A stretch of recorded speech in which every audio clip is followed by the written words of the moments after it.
మంచినీరు తెచ్చుకుంటున్న తోలంగూడకు నీటి సౌకర్యం కల్పించాలి. నీటి సౌకర్యం కల్పించాలి. తోలంగూడకు మంచినీటి సౌకర్యం కల్పించాలి. తోలంగూడకు వెంటనే బోర్ తీసి మంచినీటి సౌకర్యం కల్పించాలి. తోలంగూడకు మంచినీటి సౌకర్యం కల్పించాలి. తోలంగూడకు మంచినీటి సౌకర్యం తోలంగూడకు మంచినీటి సౌకర్యం కల్పించాలి. తోలంగూడకు మంచినీటి సౌకర్యం కల్పించాలి. వెంటనే మంచినీటి బోర్ తీయాలి.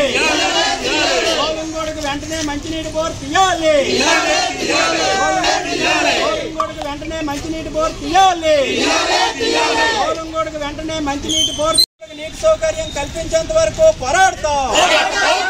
తోలంగూడకు మంచినీటి సౌకర్యం కల్పించేంత వరకు పోరాడతాం. నాగిల్ సెంటర్ నుండి తోలంగూడ మీదుగా లిక్విడ్ సెంటర్ కి రోడ్డు వేయాలి. తోలంగూడకు వెంటనే మంచినీటి సౌకర్యం కల్పించాలి. తోలంగూడకు వెంటనే మంచినీటి సౌకర్యం కల్పించాలి.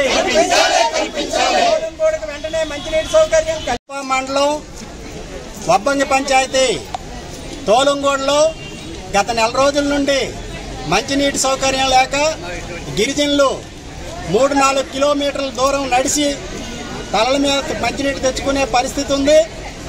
మంచినీటి సౌకర్యం లేకపోవడం వల్ల ఈరోజు గిరిజనులు గడ్డలు, వాగులు, వంకల నీరు తాగి గిరిజన ప్రాంతం అంతా కూడా మళ్ళీ మలేరియా విజృంభించింది, డయేరియా విజృంభించింది. కాబట్టి వెంటనే తోలంగూడకి మంచినీటి బోరు వేసి ముందు నీటి సౌకర్యం కల్పించాలి. ఆ తర్వాత మంచినీటి వాటర్ ట్యాంక్ పెట్టి ప్లూరిఫై చేసి నీటి సౌకర్యం తోలంగూడకి కల్పించాలి. అలాగే ఒక తోలంగూడ కాదు, ఈ మధ్య పత్రికల్లో, టీవీల్లో వస్తుంది. దండుసూరు కానీ, దండుసూరు గోడ కానీ అనేక గ్రామాలకి మంచినీటి సౌకర్యం లేక వాగులు, వంకల మీద ఆధారపడిన పరిస్థితి గిరిజనులు ఉన్నారు. కాబట్టి వెంటనే ప్రభుత్వం అధికారులు స్పందించి గిరిజన ప్రాంతంలో మంచినీటి సౌకర్యం ఎక్కడైతే ఉందో అన్ని గ్రామాలకు కూడా నీటి సౌకర్యం కల్పించాలని కోరుతున్నాం. అలాగే ఈరోజు గిరిజన ప్రాంతంలో ఇంత అభివృద్ధి చేశామని చెప్తున్నా అనేకమైన గ్రామాలకు రోడ్లు లేవు. ఇప్పుడు తోలంగూడ నుంచి లిక్విడ్ సెంటర్ వరకు 4-5 కిలోమీటర్ల రోడ్డు లేక గిరిజనులు అనేకమైన ఇబ్బందులు పడుతున్నారు.